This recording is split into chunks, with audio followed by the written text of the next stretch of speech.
Hello and welcome to the Commander's Quarters, your Magic the Gathering source that helps you command your budget. This show and episodes like this one are possible thanks to viewers like you. If you're looking for an easy way to help support this show, make sure that you like, share, and subscribe. Also, hit that bell notification icon so you don't miss any new episodes. You can also go check out our playmats and other merchandise at thecommandersquarters.com. Another easy way to support this show is with our TCG player affiliate links. So whether you're buying a deck or individual cards, you can use this general link right here or one in the description. And the final way that you can support this show is by supporting us directly by becoming a patron. There are many benefits to being a patron, and I truly couldn't do this without all their support. Hey everyone, Mitch coming in from the Commander's Quarters studio. Welcome to the show. So, Commander Legends spoilers lately have been non-stop, and today is no exception.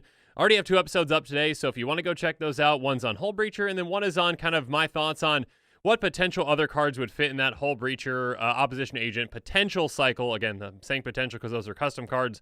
Nothing's been actually revealed for the last 3 colors with white, green, and red, but today's episode, this episode I should say, is going to be on another Commander Legends Commander. It's going to be a Commander Quick Take, and this one's actually on a Commander that I recently, or same name, Commander, actually, same character, recently did an episode on, a deck tech on, and that's going to be Sakashima. Sakashima of 1,000 Faces is the newest version of Sakashima. It's a 3/1 human rogue that costs 3 and a blue. It says you may have Sakashima of 1,000 Faces enter the battlefield as a copy of another creature you control, except it has Sakashima of 1,000 Faces other abilities. Then it's got the legend rule doesn't apply to permanents you control, and it's got partner. So let's break this card down. First off, it enters as a clone, essentially, but it keeps all of its other things. Cool. But it only enters as a clone as one of your creatures, so keep that in mind. The legend rule doesn't apply to permanents you control. Wow. That's pretty cool. That is, hey, you know that legendary rule where you don't have to sacrifice things if I get multiple copies of them if they're both the same thing? Not anymore. Now I can have multiple of the same.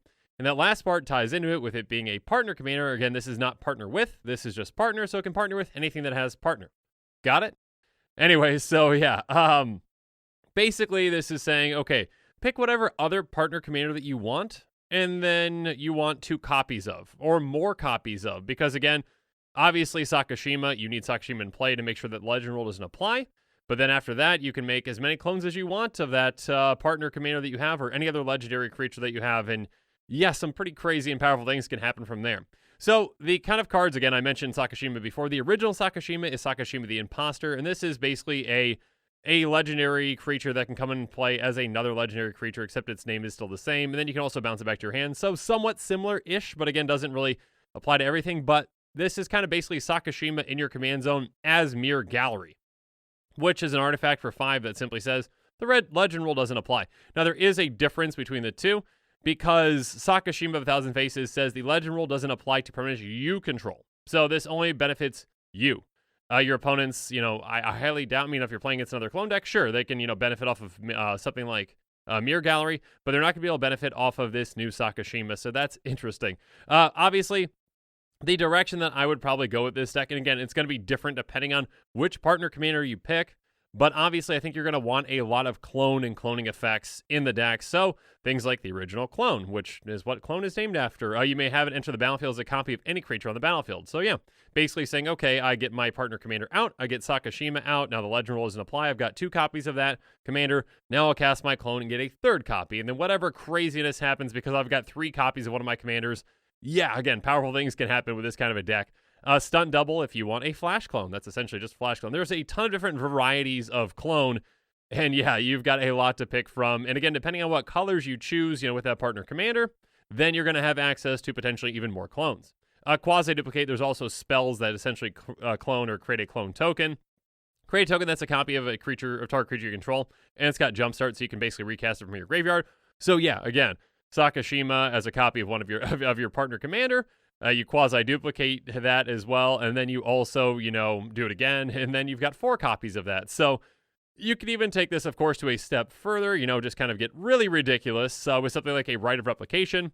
It's got kicker 5. It says, put a token onto the battlefield that's a copy of target creature. If it was kicked, put 5 of those tokens onto the battlefield instead. So yeah, basically you're getting, again, first partner commander, copy with Sakashima, 5 more copies, 7 copies of one commander.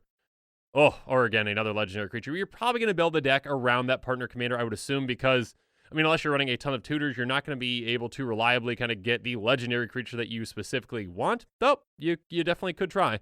But I think that more people are probably going to build around that other partner commander and basically just have a whatever that partner commander wants to do, and then adding kind of that kind of clone extra value with Sakashima and with the other kind of cloning effects.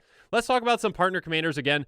With Commander Legends, we've already seen some partner commanders. All of them are all monocolored, and I think from what I've heard, I believe they're all just going to be monocolored. I could be wrong on that. But basically, getting an additional color and then also getting some additional really cool effects. So like a Krark the Thumbless could be one that you want to partner with Sakashima, so you could basically get 2 Krarks. Basically says, whenever you cast an instant or sorcery spell, flip a coin. If you lose the flip, return that spell to its owner's hand. If you win the flip, copy that spell and may choose new targets for the copy. Yeah, I'm not exactly sure how the interaction works here. If you win 1 coin flip and you lose 1 coin flip, I'm assuming you get the copy, but you also maybe get it back to your hand. I don't know. Anyways, rules lawyers in the comments below, please let me know. But yeah, that seems like a pretty powerful thing, getting multiple copies of Krark, with Sakashima coming into play. Legend rules doesn't apply, and then getting more clone copies, getting a ton of copies off of spells that you cast could be very, very, very powerful. Kodama the East Tree is another one that could be a potentially good partner with Sakashima. It's a very powerful partner commander from what I've seen so far. It says, whenever another permanent enters the battlefield under your control, if it wasn't put onto the battlefield this ability, you may put a permanent card with equal or lesser converted mana cost from your hand onto the battlefield. So yeah, getting multiple copies of this means that, okay, I played 1 land, and let's say I've got 3 copies of Kodama. I get, or I guess 3 copies on top of Kodama, so you get 4 total Kodamas. Then you say, okay, do I have 4 lands in my hand? Oh, I do. Okay, I'll put all 4 lands into play for free. Yep, that's powerful.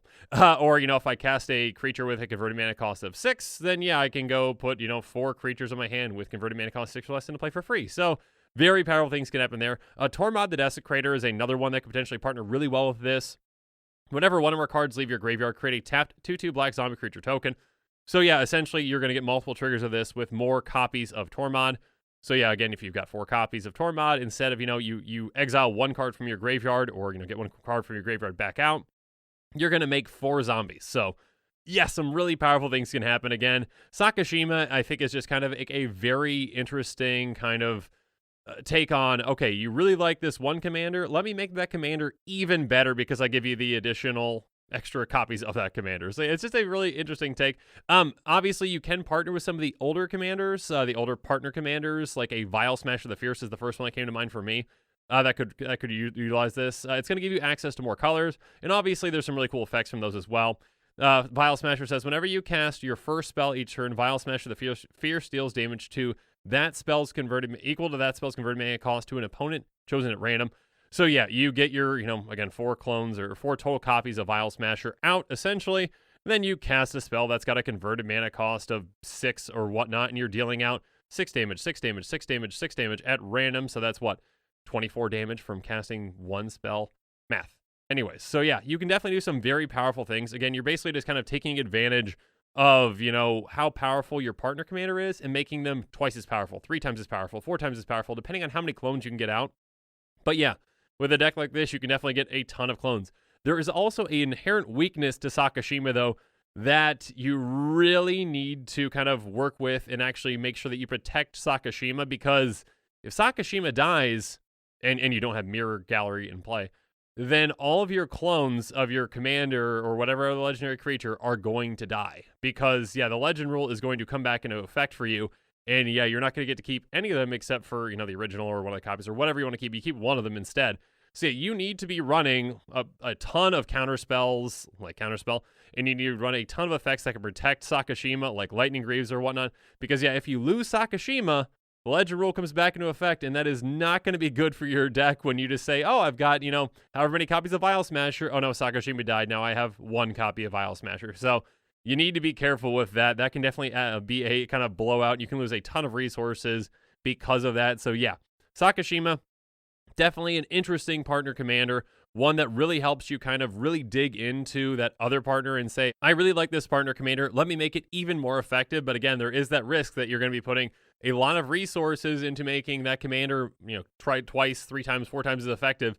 And then as soon as Sakashima dies, you're in trouble. So there's definitely kind of that, interesting kind of risk to it as well. So yeah, I think this is a really unique design. I think it's a very interesting take to say, okay, Sakashima used to do this kind of on his own, but now, you know what? I'm going to make this kind of mirror gallery version of Sakashima. So I think it's pretty interesting. But yeah, I'd love to hear from you though. So let me know in the comments below what your thoughts on this card are. What kind of direction would you take it? What partner would you choose for Sakashima? So yeah, let me know in the comments below. And as always, thanks again and have a good one.